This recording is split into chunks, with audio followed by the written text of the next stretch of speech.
One of my most favorite villains in recent media is the demon from the Demon Slayer series, Akaza. From his first appearance, you can tell that there's something different about him. You can tell that he was on a different level of power than the demons previously shown.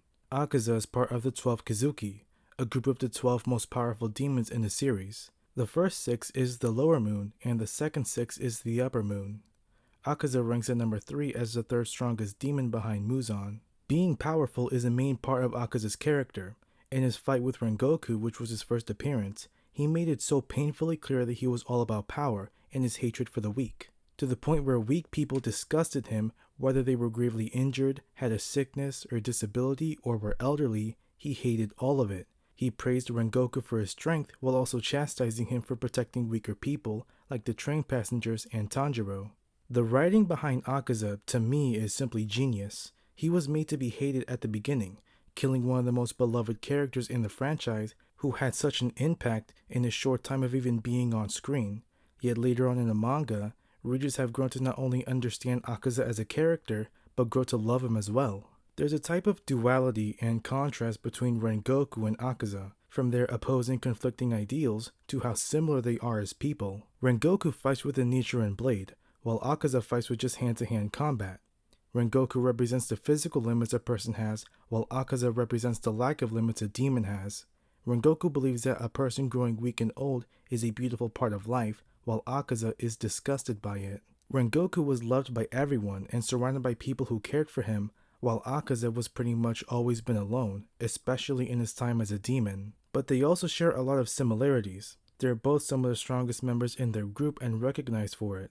Their main attacks are based on pyrokinetics, like Rengoku having the flame breathing and Akaza's attacks being similar to fireworks. They both had a sick parent be their main inspiration in their younger life, yet to have that parent pass away. They both had such an impact on the main character Tanjiro that it made him develop as a much stronger character later on in the series. A lot of people simply viewed Akaza as a typical hand-to-hand fighter character, the ones who love to fight and it's basically their only trait when it's far from that. He's actually a very complex character, from his motivation, his personality, and even his attacks. One of the main points of his character is him being molded from the tragedy of his human life and being corrupted to something unidentifiable by Muzan. Over 100 years ago, Akaza was a boy named Hakuji. At just 11 years old, he was a well-known bandit who pickpocketed the townsfolk. When he would get caught, he'd get beaten so hard that a grown man would pass out from it. They would tattoo him, marking him as a thief. This was a practice in Japan during that time, where criminals would get marked with tattoos, usually bands, to let other people know that they're criminals. Every time he'd get caught and punished, he'd scoff at it and keep bragging about how he'd steal even more. This is where his motivation to always get stronger comes from. He wanted to get stronger so he can run away from the people he stole from. He wanted to get stronger to fight off the people who came back for revenge from being stolen from. He wanted to get stronger to take care and protect the people closest to him. His father was constantly sick and Hakuji had to care for him, but the medicine was so expensive that he resorted to stealing to afford it. After doing it so much, his father heard of it and hung himself to avoid being a burden on Hakuji. After being taken in by a dojo master to nurse his daughter, he also had to care for her and protect her as he was constantly sick, promising her that when she gets better, he'd take her to see the fireworks, and if they couldn't, there was always next year. He questioned why weak or sick people would always apologize to the people taking care of them, as he had never complained when he took care of his sick father nor Koyuki. He strived to always get stronger, as that was the only promise he could make in a life where every time he promised something, it could never happen. Sometime later, after recovering from whatever illness she had, Koyuki asked him to be her husband while they were watching the fireworks. A rival dojo poisoned their water well when Hakuji was away, announcing his engagement to his father's grave. They were angry that they could never defeat Kaizo or Hakuji one-on-one, so they took to poisoning the well to kill them. When Hakuji finds out about this, the event would be compared to a demon attacking the dojo, so violent that it would become only a legend and the records being burned. Hakuji all by himself went to the dojo and with no weapon, brutally massacred all 67 students. Crushed bones, crushed skulls, organs, body parts all over the place. The corpses didn't even have a humanoid form anymore. The maid would go crazy from this experience and the demon Muzan, hearing rumors about a demon attacking the dojo, would encounter Hakuji. Because of how powerful Hakuji was, he wanted him to become a demon to serve under him. He had no purpose in his life and at that point, didn't care about it anymore. Muzan would corrupt and turn him into Akaza, despite the fact that Akaza didn't remember his past life for over 100 years until his death. So much of his previous life has left a mark on him when he became a demon. He still wears a pink Haori, and his natural tattoos resemble the marks criminals would get, and they'd be much more apparent, symbolizing him being driven further into villainy. His main technique, the destructive death, with attacks resembling fireworks, just like how he promised his future wife that he'd take her to see them when she got better, and his compass needle resembles Koyuki's hairpin. Hakuji's memories and motivations were corrupted and twisted after he became a demon.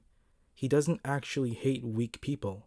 As Hakuji, he protected them and cared for them. It's just that it was twisted when he became Akaza. The type of weak people that he actually hates are the weak who don't fight fair. The type of weak person to poison their opponent rather than train and become strong enough to beat them. That's what he actually believes in. He never ate a single woman during his time as a demon. You could connect it to eating women as reminding him of Koyuki or a similar feeling, so he refused to do so. Like how he hated Tanjiro because he kept subconsciously, vaguely reminding him of Kaizo. So many of these feelings he didn't realize he had since his mind was so corrupted by Muzan. At the end of his life, he realized that he disrespected his father's wishes, bloodied up his master's martial arts, and how tragic his life is. With no one to protect, after persevering for so long in his conquest of power, he finally decides to put a stop to it and uses his own technique to end his own life. Akaza was always a favorite of mine. I loved how his demon life contrasted his human life, yet still had the same static elements. His hatred of weak people and his ambition to grow stronger, noble as Hakuji but corrupted and misguided as Akaza.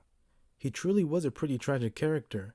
Everything in his life was taken away, and he could never keep any of the promises he made. Muzan took advantage of his state and strength, turned him into his pawn, and had him kill countless people while making him live a life that he never wanted. I love just about everything about Akaza. His design, his personality, his fighting style, his origin, motivation. He's a very clear example of what Tanjiro says, that demons are tragic creatures, which is a common theme throughout the series, empathizing with their tragic origins and how a lot of the demons were just tragic, vulnerable people corrupted by Muzan's curse. The writing behind Akaza, to me, is genius, and I'm glad we got such a well-written character from a fantastically made series.